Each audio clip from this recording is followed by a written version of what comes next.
Today I'm back on the SP404 Mark II and I'm going to be showing you guys some techniques for layering drums. Layering drums is kind of a cornerstone of hip-hop music production, and yeah, I think it's really important to know about this and see what layering drums can actually do. So I'm going to show you firsthand here exactly what sort of sounds you can generate, and I'm going to use a mix of two of my packs. Now I think this is going to be cool because I'm going to use Lo-Fi Drums Volume 6 and then I'm going to use Hip Hop Drums 1 and 2.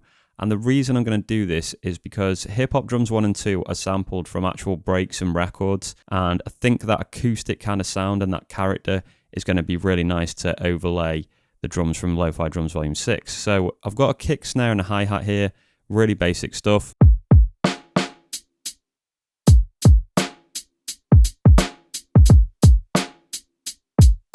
And in fact, they sound pretty good on their own, to be honest, but we're going to add even more layers, even more depth, even more character.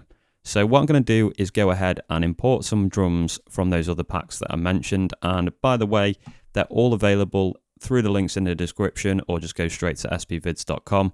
All the packs that I sell really help me to keep making videos like this, guys. So I'd appreciate it if you could take a look. So we'll go to samples, spvids.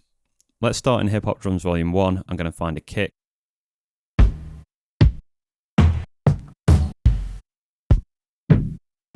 I really like this flat 15, kick 15, so we'll import that, and we'll go back, and maybe we'll go to Hip Hop Drums Volume 2 for a snare, just for the fun of it.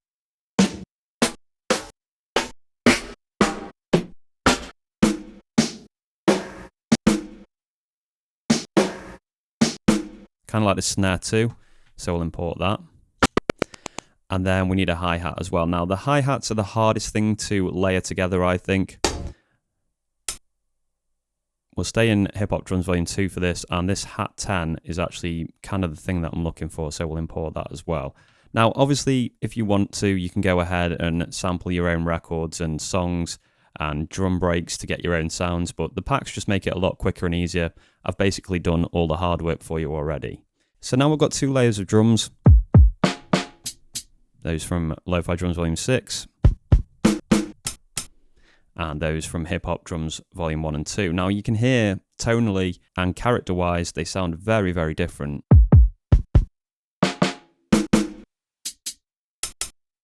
And we're going to mix these together now using pad link. So Shift and 7, you can see underneath here, is pad link. Hopefully if you have another device you can do this as well. So let's go ahead and get these kicks together first. We're going to choose 13 and 9. And now, when I play either of these pads, it's going to play both.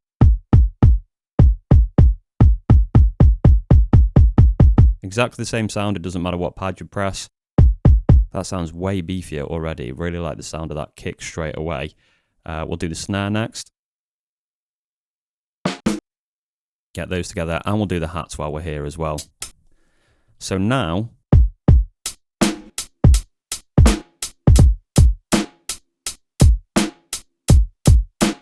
and in actual fact, you know, that doesn't sound too bad out the box, but we'll do some experimentations anyway and get these blended a little bit better. So the kicks, what we can do is change the pitch and the volume of these individual pads here. So we'll go to 9 first, that one we imported from Hip Hop Drums. We'll go to pitch and speed, and if I take this all the way to 0, you can hear that kind of acoustic character has gone from that sound.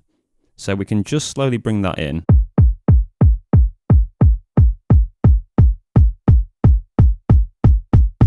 And this is obviously personal taste. I think around about 80 is quite nice. And maybe we'll drop the pitch as well. There we go, that's sounding really good. So about -5. That kick is sounding pretty damn fat now. And let's move on to the snare. So that's at -3 already, that snare. We can change the pitch of this if we wanted. And again, there we go, we can take it completely out of the mix. Bring it in. We'll go to 14, we'll bring this down a bit. Maybe put a bit more emphasis on 10. Kind of like that, that sounds pretty good. And then the hi-hats, like I mentioned, quite hard to mix these.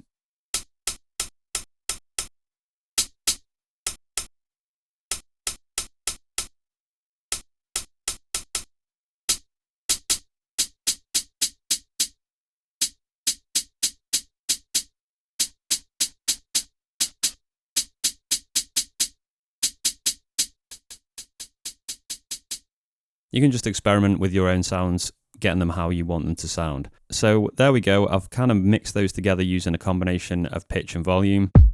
And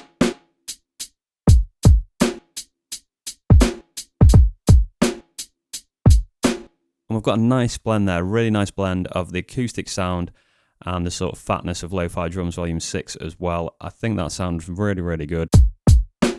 If you wanted to as well, you could go ahead and experiment with effects on each of these individual drums too. I'm not going to do that in this video because there's obviously so much choice. I could probably do a whole separate video about that. We'll just stick to these basics for this one. Okay, so we've got those how we want them to sound. Now, obviously, we've got 3 drum sounds here and they're taking up 6 pads, so that's a bit ridiculous. There's a couple of ways we can get them flattened down to 1 pad, and I'll show you those now. Now, the first method is to do shift and resample. Let's just come out of here, shift and resample, and you can see you go to this menu called Mix Samples. Now, this is nice and easy because you just choose the pads, you press enter, and then you choose a pad to sample it to, and it does it for you. But the problem with this method is it doesn't listen to the pitching that you've put on it. It completely ignores it.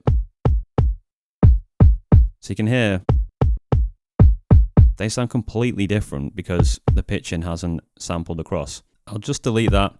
And what I like to do really is just do resample. So you don't hold shift, just do resample. We've already got them pad linked, so we know they're going to hit at the same time. Just go to 16 and then just stop the recording straight away. And there we go, we have that kick properly now, sounding exactly the same as when we press these two. And what I can do is delete and then exchange. And there we go, I now have that kick on 1 pad. Now, obviously, I can't now individually edit those 2 sounds. That is now 1 sound. But we could go ahead and do more pitching. Things like that, +1. Sounds quite nice. And yeah, we'll do the same for the snare. Resample. Record. Delete those 2. And then we'll exchange again. And yeah, I think actually something I've forgotten to do with those drums that I imported was take off gate. Hasn't made too much difference on the hi-hat, but I should have remembered to do that for the snare. We've still got a nice sound, and we'll take gate off now as well on these 2. Let's resample these. Delete again. And exchange. So now we have those layered sounds just taking up 3 slots, so we've got space for other stuff too.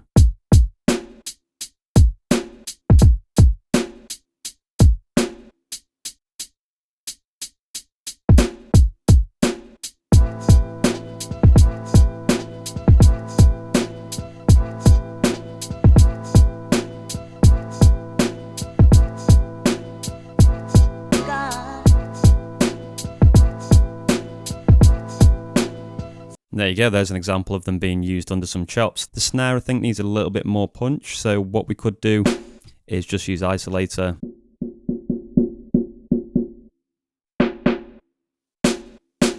Get a bit more high end on that. Resample that. Got a bit more snap to it now, and we'll exchange those.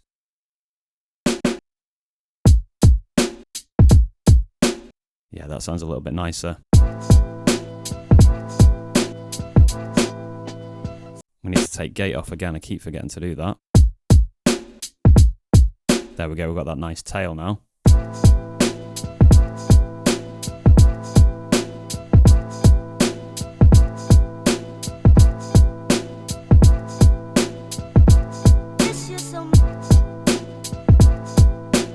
And there we go, there's some really nice sounding drums just from layering 2 different kind of types of sounds together. One sort of genre of drums with another genre of drums, and I think the results there have been really, really nice.